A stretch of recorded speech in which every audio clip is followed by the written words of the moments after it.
मित्रों, प्रस्तुत है पंडित जवाहरलाल नेहरू की पुस्तक पिता के पत्र पुत्री के नाम का 13वां भाग, जातियों का बनना। मैंने अपने पिछले ख़त में तुम्हें बतलाया है कि शुरू में जब आदमी पैदा हुआ तो वो बहुत कुछ जानवरों से मिलता था। धीरे धीरे हज़ारों बरसों में उसने तरक्की की और पहले से ज़्यादा होशियार हो गया। पहले वो अकेले ही जानवरों का शिकार करता होगा, जैसे जंगली जानवर आज भी करते हैं। कुछ दिनों के बाद उसे मालूम हुआ कि और आदमियों के साथ एक गिरोह में रहना ज़्यादा अक्ल की बात है और उसमें जान जाने का डर भी कम है। एक साथ रहकर वे ज़्यादा मजबूत हो जाते थे और जानवरों या दूसरे आदमियों के हमलों का ज़्यादा अच्छी तरह मुकाबला कर सकते थे। जानवर भी तो अपनी रक्षा के लिए अक्सर झुंडों में रहा करते हैं। भेड़, बकरियां और हिरन, यहाँ तक कि हाथी भी झुंडों में ही रहते हैं। जब झुंड सोता है तो उनमें से एक जागता रहता है और उनका पहरा देता है। तुमने भेड़ियों के झुंड की कहानियाँ पढ़ी होंगी। रूस में जाड़ों के दिनों में वे झुंड बांध कर चलते हैं और जब उन्हें भूख लगती है, जाड़ों में उन्हें ज़्यादा भूख लगती भी है, तो आदमियों पर हमला कर देते हैं। एक भेड़िया कभी आदमी पर हमला नहीं करता, लेकिन उनका एक झुंड इतना मजबूत हो जाता है कि कई आदमियों पर भी हमला कर बैठता है। तब आदमियों को अपनी जान लेकर भागना पड़ता है और अक्सर भेड़ियों और बर्फ़ वाली गाड़ियों में बैठे हुए आदमियों में दौड़ होती है। इस तरह पुराने ज़माने के आदमियों ने सभ्यता में जो पहली तरक्की की वो मिलकर झुंडों में रहना था। इस तरह जातियों यानी फ़िरक़ों की बुनियाद पड़ी। वे साथ साथ काम करने लगे। वे एक दूसरे की मदद करते रहते थे। हर एक आदमी पहले अपनी जाति का ख्याल करता था और तब अपना।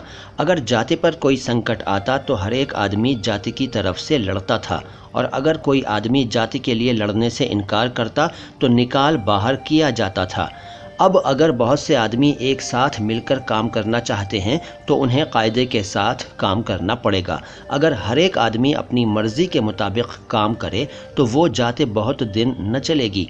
इसलिए किसी एक को उनका सरदार बनना पड़ता है। जानवरों के झुंडों में भी तो सरदार होते हैं। जातियों में वही आदमी सरदार चुना जाता था जो सबसे मजबूत होता था, इसलिए कि उस ज़माने में बहुत लड़ाई करनी पड़ती थी। अगर एक जाति के आदमी आपस में लड़ने लगें तो जाति नष्ट हो जाएगी। इसलिए सरदार देखता रहता था कि लोग आपस में न लड़ने पावें। हाँ, एक जाति दूसरी जाति से लड़ सकती थी और लड़ती थी। ये तरीक़ा उस पुराने तरीक़े से अच्छा था जब हर एक आदमी अकेला ही लड़ता था। शुरू की जातियाँ बड़े बड़े परिवारों की तरह रही होंगी। उसके सब आदमी एक दूसरे के रिश्तेदार होते होंगे। ज्यों ज्यों ये परिवार बढ़े, जातियाँ भी बढ़ीं। उस पुराने ज़माने में आदमी का जीवन बहुत कठिन रहा होगा, ख़ासकर जातियों के बनने के पहले। न उसके पास कोई घर था, न कपड़े थे। हाँ, शायद जानवरों की खालें पहनने को मिल जाती हों और उसे बराबर लड़ना पड़ता रहा होगा। अपने भोजन के लिए या तो जानवरों का शिकार करना पड़ता था या जंगली फल जमा करने पड़ते थे। उसे अपने चारों तरफ दुश्मन ही दुश्मन नज़र आते होंगे। प्रकृति भी उसे दुश्मन ही मालूम होती होगी, क्योंकि ओले और बर्फ़ और भूचाल वही तो लाती थी। बेचारे की दशा कितनी दीन थी।